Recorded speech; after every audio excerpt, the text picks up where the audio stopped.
your son to seek treatment for substance abuse. Newly sober, I believe Lewis first noticed the monotony of his daily life.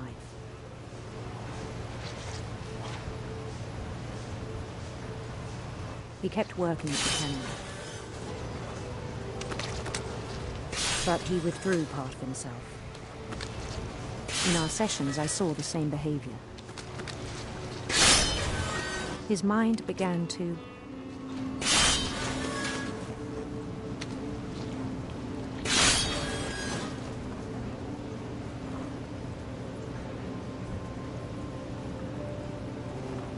wander.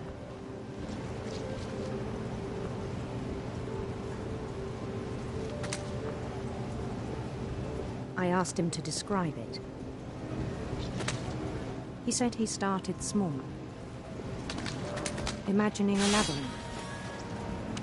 He'd feel his way about. Then something moved. Bats. And toads.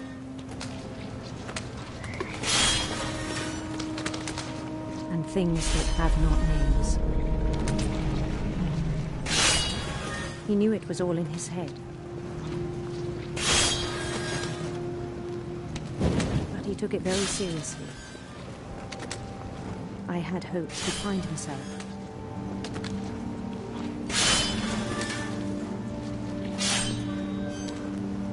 But he found something more.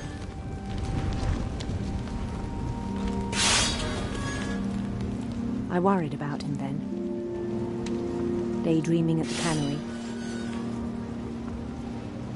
I spoke with his boss. But he said Lewis had become a model employee. Methodical, tireless, focused. Like a whole new Lewis.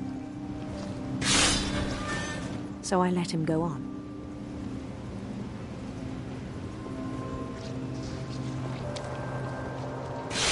I even encouraged him. It seemed very promising at first. He told me he'd made a new friend.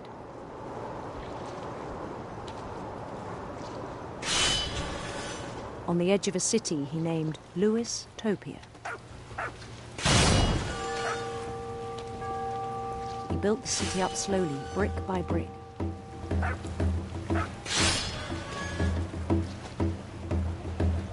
Then he made musicians.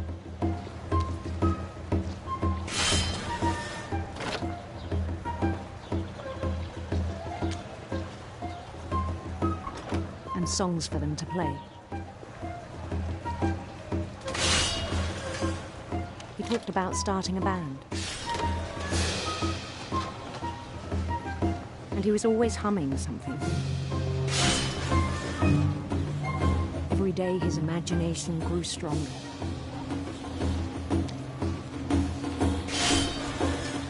He no longer spoke at the cannery.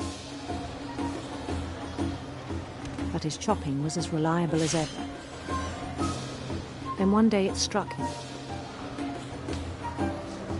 that all the cheering crowds, even the stones under his feet, were all in his imagination.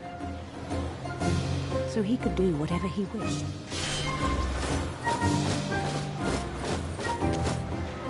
He held an election for mayor. And he won.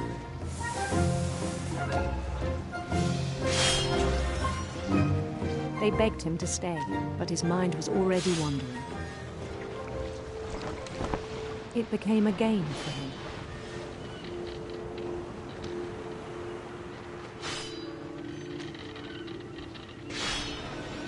He'd conquer a city, then immediately push on. New Louisville.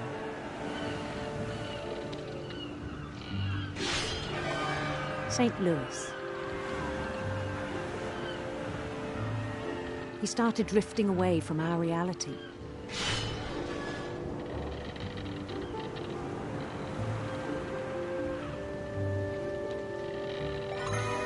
Minneapolis, until one day he forgot to go home from the cannery. Even as his mother pleaded with him, part of Lewis kept sailing on.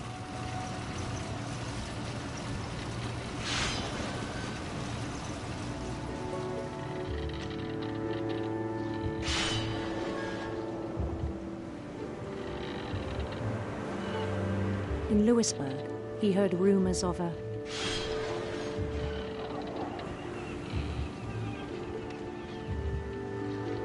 handsome queen.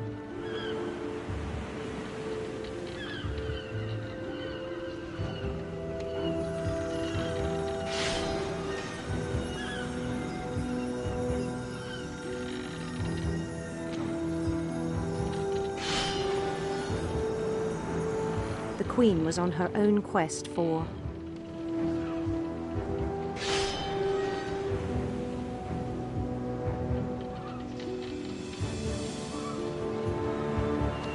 sinister serpents.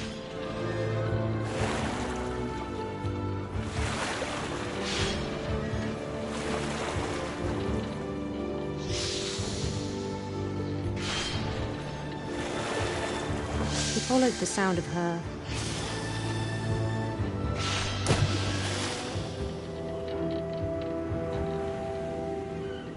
silver harp.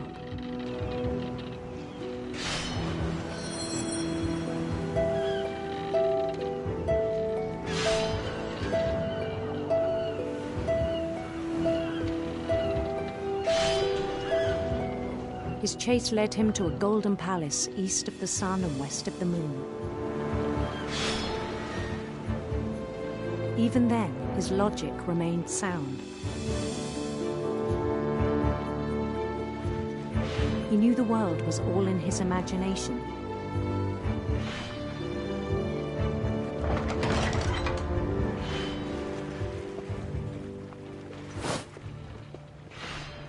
But he was so proud of having created it.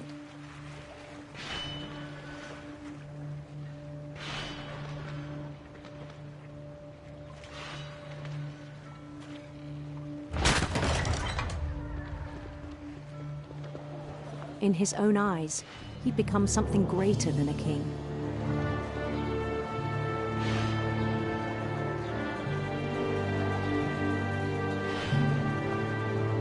For someone who'd never known success in the real world, I think it was overwhelming.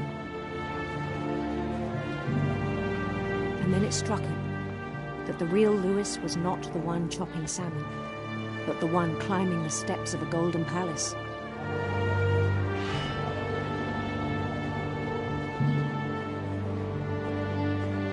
My imagination is as real as my body, he told me. It was hard to argue with him.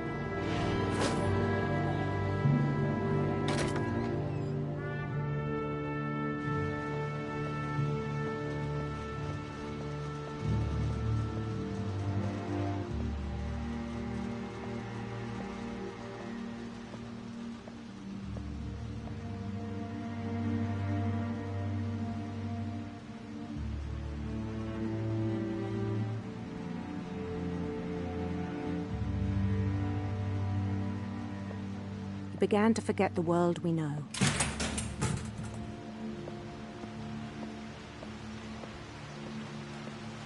I think it pained him to remember Lewis, the cannery worker.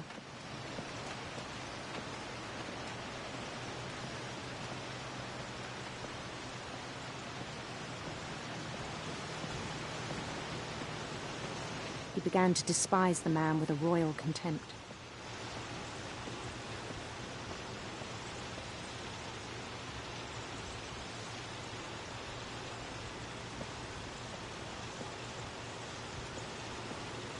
I still thought I could save him.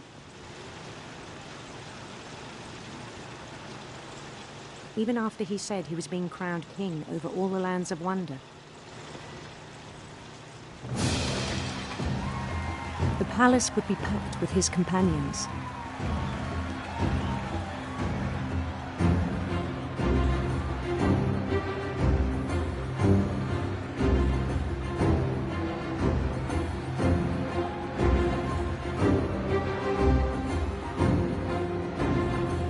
Including the wise Calico who insisted on inviting him.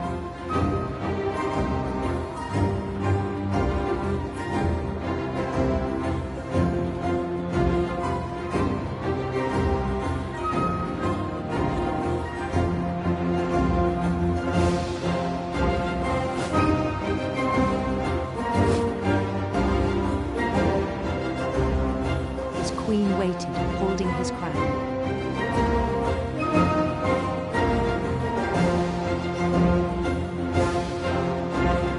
There was only one thing left to do.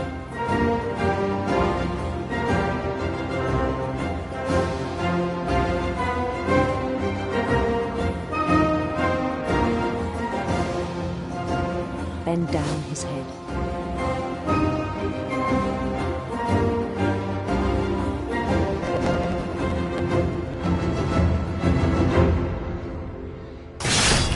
And the rest I think you know. Mrs. Finch, your son was a kind man who will be missed by all of us who knew him.